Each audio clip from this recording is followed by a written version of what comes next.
Hockey is a violent and dangerous sport, but what happens when it's made even more violent and dangerous? We'll take a quick peek at Super Blood Hockey. Sports-themed video games are nothing new to the gaming market. You've got your football, baseball, football, Olympics, and Brocky and Ultra Cricket. It's gotten to the point that some video games have become their own sports, with video games about those sports. Hockey, also known as trying to make figure skating interesting enough to watch, is one of the many sports that have made the transition to digital over the years. Super Blood Hockey, developed by Lauren Lemke, I'm not sure how to say his last name. The game does everything it can to capture the nostalgia of this transition. Lemke, or Lemke, has had some experience in the past with game development, having released over 9,000 zombies in 2015, though I do wonder just where he got that many zombies from in the first place. Being a game about murdering as many zombies as possible, over 9,000 zombies was quite the combative and violent video game, a trend that has been continued with Super Blood Hockey. On the surface level, the game is nothing all that new in terms of hockey-themed digital entertainment. It sets out to emulate the feelings and styles of early 8-bit and 16-bit hockey titles, such as Blades of Steel, Hit the Ice, and anything bearing the name of Wayne Gretzky. It seems to have taken most of its inspiration from Nintendo's Ice Hockey, released in 1988 for the Nintendo Entertainment System. Maybe a little too much inspiration. If you were to say that Super Blood Hockey was basically a remake of Nintendo's Ice Hockey, you wouldn't be far off. Just like that game, its focus is more on the chaos of arcade games than anything super strategic. The game also has many modern conveniences that Ice Hockey lacked, such as more buttons to control the game with, as well as not putting you in charge of both the player on your team with the puck and the goalie at the same time. I also found it a lot easier to keep track of which player I was controlling as well. The camera follows the puck instead of whoever you're controlling, so it can sometimes be easy to get lost in these kinds of games. Players only control one person at a time on your team, while everyone else is controlled by the AI. There's no way to pick any kind of plays, and changing which team member you're controlling only does so much. The most management that can be done is deciding what kind of players you want on your team. There's a max of 4 players per team and 3 different classes to pick from: Playmaker, Sniper, and Enforcer. Each class is better at different things, so it's important to add some spice to your team with variety. Again, Nintendo's Ice Hockey had different classes as well, but that game didn't have any kind of information as to what each one was good at. Regardless of how similar the two games are mechanically and somewhat visually, there is one particular difference that keeps things interesting. In real hockey, players don't actually try to kill each other in the middle of a game. Nintendo followed that tradition with their game, but Super Blood Hockey has a different idea.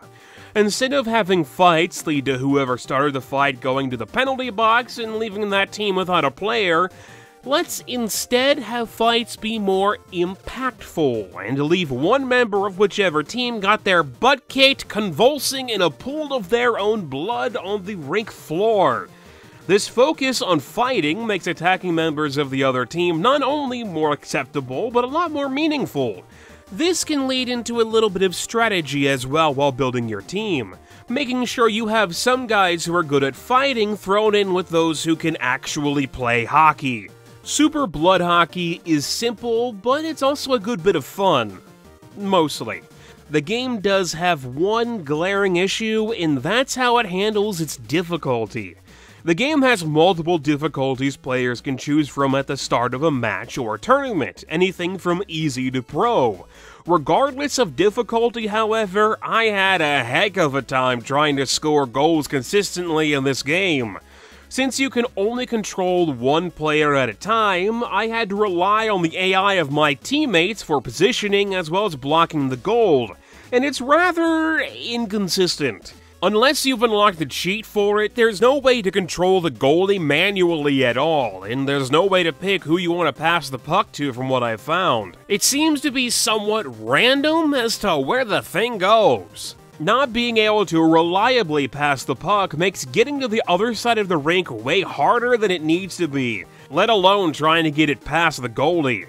Enemy goalies are really good at their job, and I found that they would block almost all of my shots regardless of how quickly I could get shots on goal nor what angles I came at it from. On the other hand, the opposing team was having a lot better luck against my own goalie, and he would sometimes even score in his own goal, which is not ideal. Not even winning fights seemed to help much, since it wasn't the other players on the other team that made the game super difficult. For the most part, they were a good challenge to get past, but even when using teamwork with my team's AI and charging my shots before firing them home, it was still a constant battle to get past the goalie regardless of difficulty, team composition, or which team I was against. I would expect this from the highest difficulty, but not from the lowest. It seems that whichever country you play as or against doesn't matter all that much, and only changes the color of the team and whichever game over screen you get for losing the tournament.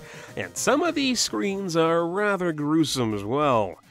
Along with exhibition matches and tournament play, Super Blood Hockey has a challenge mode where it gives players specific conditions they have to win under in order to unlock more options that can be used in the main game.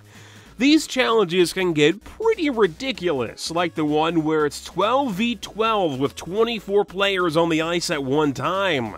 Other challenges include only letting you control one player overall instead of control changing to whichever team member currently has the puck, as well as an outnumbered match, where it's your team of 4 players against a team of 8. These challenges can be fun, but adding extra stipulations on top of an already annoying AI can quickly compound frustration. Overall, that's what I really got out of Super Blood Hockey: frustration. While I enjoyed the game for a while and do like a good challenge, constantly losing over and over to something that feels out of the player's control is not my idea of fun. I was only able to win twice during the 2 hours I spent with the game, and that's playing on just about every difficulty through all of the game modes available.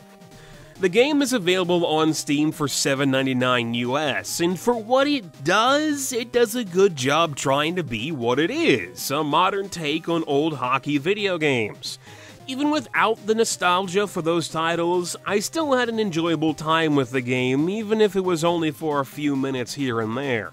The game's soundtrack is also available for 99 cents, and it's got some good chiptune tracks if you happen to be a fan of that kind of music. Thanks for watching. Please let me know what you think about the game or this video in the comments section. I'm MegapieMan, and I'll talk to you guys later. Want to see more videos? Click on the video on the left to check out episode 2 of Pieman's Playlist, a series where I talk about music I enjoy. Or click on the video on the right for a quick peek at Skylar and Pluck's Adventure on Clover Island.